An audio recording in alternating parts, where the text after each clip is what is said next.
హస్తం పార్టీ ప్రాంగణం వద్ద అడ్డగించి గేటుకు తాళం వేసిన పోలీసులంట. అక్కడే బైఠాయించి మీనాక్షి, పిసిసి చీఫ్ హస్తం నేతల నిరసన.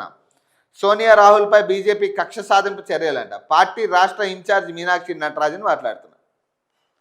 ఒక్క రూపాయి ఉపయోగం ఉండదా? తెలంగాణకి రావాల్సిన నిధుల మీద కొట్లాడరు మీరు. తెలంగాణకి రావాల్సిన నిధుల మీద ఒక్కరోజు కొట్లాడలే. బీసీ బిల్లు మీద ఇంతగానో వీడ మాట్లాడి పార్లమెంట్లోకి వెళ్ళి తుస్సు అనిపించారు. ఒక్క ఎంపీ మాట్లాడలే ఆడ బీసీ బిల్లు మీద. ఇంతగానో వీడ రచ్చ చేసిరు మీరు. తెలంగాణ రావాల్సిన బడ్జెట్ గురించి మాట్లాడలే మీరు. మరి ఇవన్నీ చేయాలి కదా, ఫస్ట్ మీరు చేయాల్సింది ఇవి కదా. ఈ నేషనల్ హెరాల్డ్ కేసులో సోనియా గాంధీకి ఊరట వస్తే ఏంది, రాకపోతే మాకేంది? ఇప్పుడు అది తేలితే ఏంది, తేలకపోతే ఏంది? మాకేమైనా ఒరిగిందా? అప్పుడు ప్రజలకు ఏమైనా ఒరిగిందా? పోనీ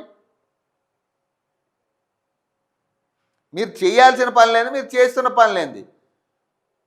మొత్తం మళ్ళీ ఎమ్మెల్యేలు వీళ్ళే ఇక్కడ. మళ్ళీ ఎమ్మెల్యేలు ముఖ్య నేతలు అందరూ ఉన్నారు ఇందులో. మీనాక్షి నటరాజన్, టీపీసీసీ ప్రెసిడెంట్, ఎమ్మెల్యేలు, ఎమ్మెల్సీలు, చైర్మన్లు. వాళ్ళ నియోజకవర్గానికి వెళ్ళి వాళ్ళ నియోజకవర్గ సమస్యల మీద కొట్లాడమని, ఇట్లా నిరసన చేయమనండి. వాటికి మాత్రం టైం ఉండదు వీళ్ళకి. ఆరాంశ వచ్చి ఆడ కూర్చున్నారు, ఇంక అంతేగా.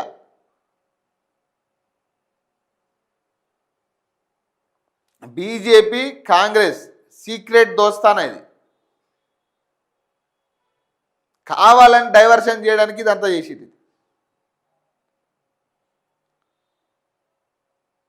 ఇప్పుడు ఏదైతే ఉపాధి హామీ పథకం పేరు మార్చిరా, దాని గురించి డిస్కషన్ జరగలే నిన్న. మొత్తం ఇదే సబ్జెక్టు. బీజేపీ ఉపాధి హామీ పథకం పేరు మార్చింది. ఇప్పుడు దాని మీద డిస్కషన్ జరగలే. వీళ్ళు ఎమ్మెల్యే అనర్హత వేటుకి సంబంధించి డిస్కషన్ జరగలే. కేవలం డిస్కషన్ అంతా నిన్న ఏం జరిగింది, ఈ ధర్నాలే జరిగింది. హై టెన్షన్ ఇదే జరిగింది. ఇక మొత్తం డైవర్షన్ ఇది.